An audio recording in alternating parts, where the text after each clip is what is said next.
השנה היא 2001. האינתיפאדה השנייה מכה בעוצמה, עשרות הרוגים, מאות פצועים, רבים מהם מפיגועים בשטחי יהודה ושומרון. מגיע לי לנסוע, בלי להגיד צורך טילים כל הדרך.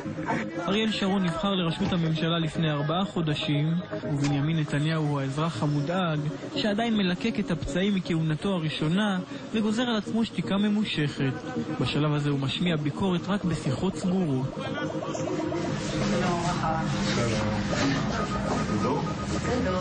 נתניהו מגיע לביקור ניחומים אצל גאולה הרשקוביץ'. בעלה נרצח באירוע ירי, ולאחר 3 חודשים היא איבדה גם את בנה באירוע ירי אחר.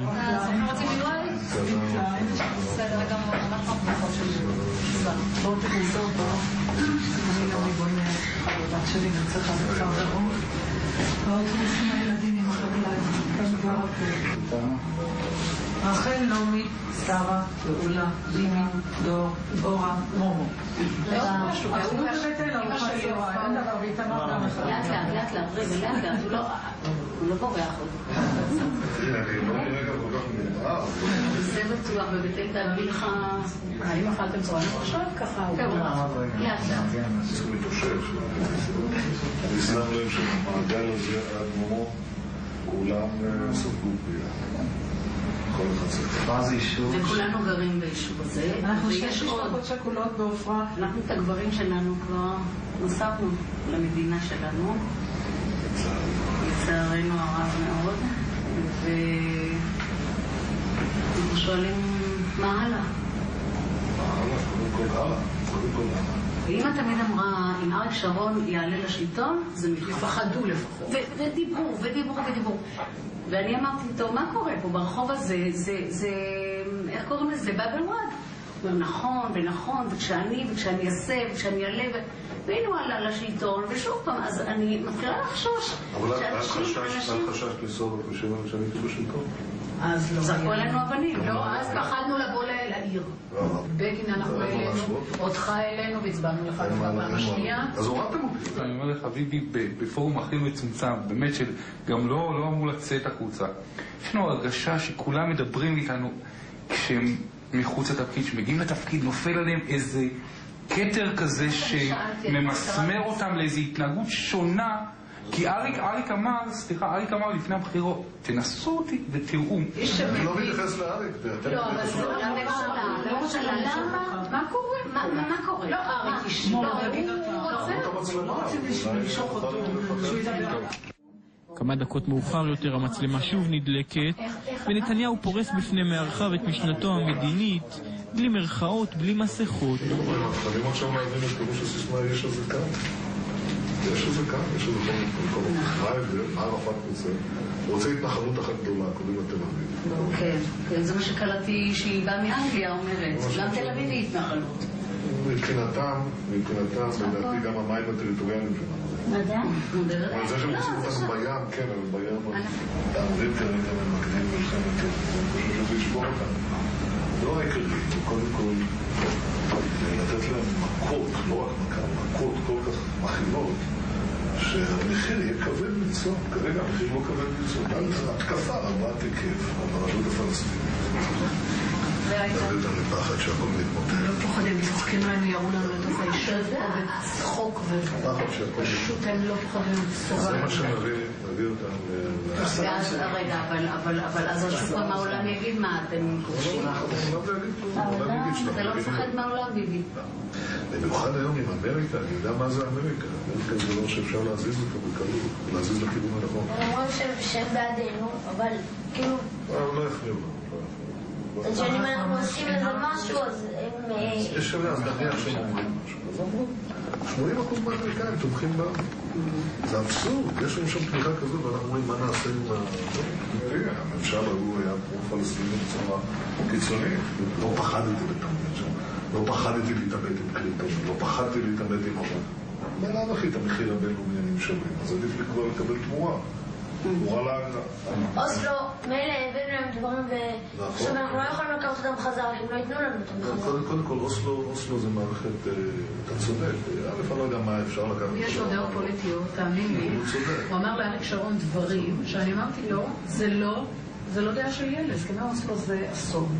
כן, זה את יודעת ואני ידעתי. יפה, אז חשבתי שראש הממשלה... נכון, אבל חשבתי שראש הממשלה כן ידע, והוא יעשה הכל כדי איכשהו לא לעשות דברים קריטיים, כמו מסיבת חברון. מה היו הסכמי אוסלו? הסכמי אוסלו שהכנסת חתמה עליהם, שאלו בתנאי כפות התקיים, כן, בתנאי כפות להדדיות וצמצום הנסיבות. אבל איך אתה מצמצם את הנסיבות? אני אתן פירוש להסכם שיאפשר לי להפסיק את הדהירה הזאת לקווי 67. איך עשינו את זה? הסכם אוסלו קבע בשעתו כי ישראל תמסור בהדרגה שטחים לפלסטינים בשלוש פעימות שונות, אלא אם בשטחים האמורים יימצאו התנחלויות או אתרים צבאיים. כאן מזהה ביבי פרצה. אף אחד לא אמר מה זה אתרים צבאיים מוגדרים. אתרים צבאיים מוגדרים, אני אמרתי, אלה אזורי ביטחון. בקעת הירדן, מבחינתי זה אתר צבאי מוגדר. נכון. זהו כן. לך תגיד. אבל אז הייתה שאלה, מי יגדיר מה זה אתרים צבאיים מוגדרים? קיבלתי מכתב מקריסטופר אליי ולערפאת באותה לשון, שאומר שישראל בלבד היא זו שתגדיר מה הם את מיקום האתרים הצבאיים האלה ואת גודלם. עכשיו, הם לא רצו לתת את המכתב הזה, אז לא נתתי את הסכם כמובן. הפסקתי את ישיבת הממשלה, אמרתי, אני לא חושב. רק כשהגיע המכתב, תוך כדי הישיבה, אליי ואל ערפאת, חתמתי על הסכם, והשררתי, יחד עם. למה זה חשוב? כי באותו הרגע עצרתי בעצם את הסכם. ולמרות זאת, אדם משלנו, שידע שזו תרמית ושאנחנו יכולים להתאבד עם הסכם אוסלו, נותן להם לדוגמה את חברון. את זה אף פעם לא הבנו. את חברון זה קורה. זה הדבר שקורה. אחד מהרבנים המפורסמים שאני מאוד מכבד אותו, רב של ארץ ישראל, אמר לי, מה היה אבא שלך אומר? הלכתי לאבא שלי. אתם יודעים קצת על העמדות של אבא שלי? הוא לא בדיוק יונה צחורה. אז אבי שמע את השאלה, הוא אמר לי, תביא לרב שהסבא שלך, הרב נתן מליקובסקי, היה יהודי חכם. תגיד לו שעדיף לתת 2% מאשר לתת 100%. וזו הברירה שעומדת כאן הפרק. אתה נתת 2%, ובזה עצרת את הנסיגה הזאת במקום 100%. החוכמה היא לא להיות שם ולהישבר. החוכמה היא להיות שם ולשלם מחיר מזערי. אז באמת כראש ממשלה. אני שלי. לא, אבל הוא צריך. תודה רבה. תודה רבה. דבר שלי שתעשה לך. אתה צודק בזה?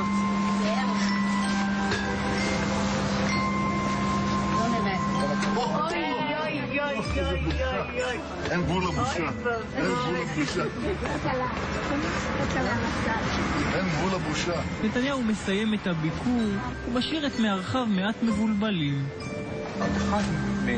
בעיניים מול עיניים אתה חש את האמינות. שזה היה בטלוויזיה וכל זה לא הייתה לו אמינות. לא, הכל מתאים בכוח שלו.